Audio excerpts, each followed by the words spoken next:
സംസ്ഥാനത്ത് 2 ഘട്ട ക്ഷേമ പെൻഷന്റെ വിതരണമാണ് സർക്കാർ പ്രഖ്യാപിച്ചിരിക്കുന്നത്.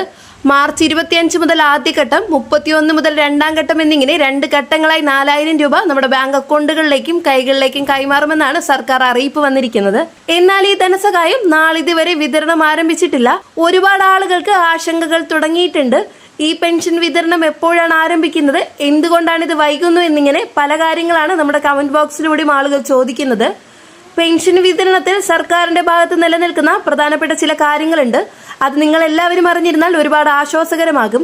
സംസ്ഥാനത്തെ മാർച്ച് മാസത്തിലെ ധനസഹായമായ 2000 രൂപയും അതോടൊപ്പം ഏപ്രിൽ മാസം ലഭിക്കേണ്ട വിഹിതവും ഈസ്റ്ററും വിഷുവും പ്രമാണിച്ച് ഒരു ഘട്ടമായി നേരത്തെ തന്നെ വിതരണം ചെയ്യുകയാണ്. അങ്ങനെയാണ് നമുക്ക് 4000 രൂപ ലഭിക്കുക. നിലവിൽ സർക്കാർ മുമ്പ് പറഞ്ഞിരുന്നത് 2 ഘട്ടമായി വിതരണം പൂർത്തിയാക്കാമെന്നായിരുന്നു. എന്നാൽ അങ്ങനെ ചെയ്യുമ്പോൾ പല ബുദ്ധിമുട്ടുകളും ഉണ്ടാകാൻ സാധ്യതയുണ്ട്.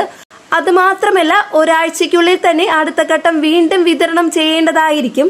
എന്നാൽ ഇത് ഒരുമിച്ച് നൽകുമ്പോൾ കൂടുതൽ സന്തോഷമുണ്ടാകുമെന്നും ഓരോ വ്യക്തിക്കും 4000 രൂപ അടിസ്ഥാനത്തിലാണ് തുക വിതരണം ചെയ്യുന്നത്. അതുമാത്രമല്ല, വലിയൊരു തുക ഒരേ സമയം ലഭിക്കുന്നു എന്നതും പ്രധാന കാരണമാണ്. ഇത് 30-ാം തീയതി മുതൽ ആരംഭിക്കുമെന്നാണ് ഇപ്പോൾ അറിയിപ്പ് വന്നിരിക്കുന്നത്. 30-ാം തീയതി വിതരണം ആരംഭിച്ച് ഏപ്രിൽ മാസം 2-ാമത്തെ തീയതിക്ക് മുമ്പ് എല്ലാവരുടെയും ബാങ്ക് അക്കൗണ്ടുകളിലേക്കും തുക വിതരണം ചെയ്യുന്നതിനുള്ള ക്രമീകരണമാണ് ഇപ്പോൾ സർക്കാർ ചെയ്യുന്നത്. കാരണം തുടർന്ന് അവധി ദിവസങ്ങൾ വരാനിരിക്കെയാണ്. ദുഃഖ വെള്ളിയാഴ്ച മുതൽ അവധി ഉൾപ്പെടെയുള്ള കാര്യങ്ങളുണ്ട്. അതുമാത്രമല്ല, ഈസ്റ്ററിന് മുമ്പും വിഷുവിന് മുമ്പും തന്നെ ഈ ആനുകൂല്യങ്ങൾ അക്കൗണ്ടുകളിലേക്കും കൈകളിലേക്കും എത്തിച്ചേരണം. അപ്പോഴാണ് ഈ സഹായം കൊണ്ട് പ്രയോജനമുണ്ടാകുക. അതുകൊണ്ടാണ് ക്ഷേമ പെൻഷൻ വിതരണം 30-ാം തീയതി മുതൽ ആരംഭിക്കുമെന്ന അറിയിപ്പ് വന്നിരിക്കുന്നത്. തിങ്കളാഴ്ച മുതൽ വിതരണ കാര്യങ്ങൾ ആരംഭിക്കും. 31-ാം തീയതിയോടെ തന്നെ എല്ലാവരുടെയും ബാങ്ക് അക്കൗണ്ടുകളിലേക്കും കൈകളിലേക്കും വിതരണം നടക്കുന്നതായിരിക്കും. 4000 രൂപയോളമാണ് വിതരണം ചെയ്യുക. ഇതിനു പുറമെ കേന്ദ്ര സർക്കാർ പെൻഷൻ വിഹിതം ലഭിക്കുന്നവർക്ക് 2 ഘട്ടത്തിന്റെ തുക ലഭിക്കും. ഏകദേശം 1000 രൂപയോളം വരും. ചിലർക്ക് 500 രൂപ വീതവും ചിലർക്ക് 200-300 രൂപയും ലഭിക്കുന്നുണ്ട്. അങ്ങനെയുള്ളവർക്ക് 2 ഘട്ടത്തിന്റെ തുക ഇരട്ടിയായി ലഭിക്കും. ഇവർക്കുള്ള ഫണ്ടും സംസ്ഥാന സർക്കാർ അനുവദിച്ച് കേന്ദ്ര സർക്കാരിന് കൈമാറിയിട്ടുണ്ട്. അതിനാൽ ഉദ്യോഗസ്ഥർ ആധാറുമായി ബന്ധിപ്പിച്ചിരിക്കുന്ന ബാങ്ക് അക്കൗണ്ടുകളിലേക്ക് തുക ട്രാൻസ്ഫർ ചെയ്യുന്നതായിരിക്കും. ഈ വിതരണത്തിൽ ഇനി യാതൊരു തടസ്സവും ഇല്ല എന്ന കാര്യം പ്രത്യേകം ശ്രദ്ധിക്കുക. 30-ാം തീയതി മുതൽ വിതരണം ആരംഭിക്കുമ്പോൾ കൃത്യമായി നമ്മുടെ ബാങ്ക് അക്കൗണ്ടുകളിലേക്കും കൈകളിലേക്കും തുക എത്തിച്ചേരും. 31-ാം തീയതിയോടെ വിതരണം പൂർണ്ണമായും ആരംഭിക്കുമെന്നാണ് ഇപ്പോൾ ലഭിക്കുന്ന റിപ്പോർട്ട്.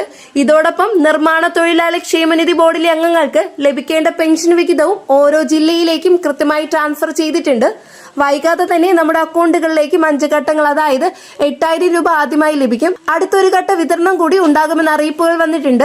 ഈ തുക ജില്ലാ കേന്ദ്രങ്ങളിൽ എത്തിയ ശേഷം അവിടെ നിന്ന് ഗുണഭോക്താക്കളുടെ ബാങ്ക് അക്കൗണ്ടുകളിലേക്ക് ട്രാൻസ്ഫർ ചെയ്യുന്നതാണ്. അതിനാലാണ് ഇപ്പോൾ ചെറിയ താമസം നേരിടുന്നത്. വിതരണം ആരംഭിച്ചിട്ടുണ്ടെന്ന് പ്രത്യേകം ശ്രദ്ധിക്കുക. വളരെ പ്രധാനപ്പെട്ട ഒരു ഇൻഫർമേഷൻ ആണ് ഇന്ന് ഷെയർ ചെയ്തിട്ടുള്ളത്. ക്ഷേമനിധി സാമൂഹ്യ പെൻഷൻ വാങ്ങുന്നവർക്ക് ഇതൊരു ആശ്വാസകരമായ ഒരു വീഡിയോ ആണ്. അതുകൊണ്ട് തന്നെ ചാനലിലെ വീഡിയോ ആദ്യമായിട്ട് കാണുന്നവർ സബ്സ്ക്രൈബ് ചെയ്യുക, വീഡിയോ ലൈക്ക് ചെയ്യുക, ഷെയർ ചെയ്യുക.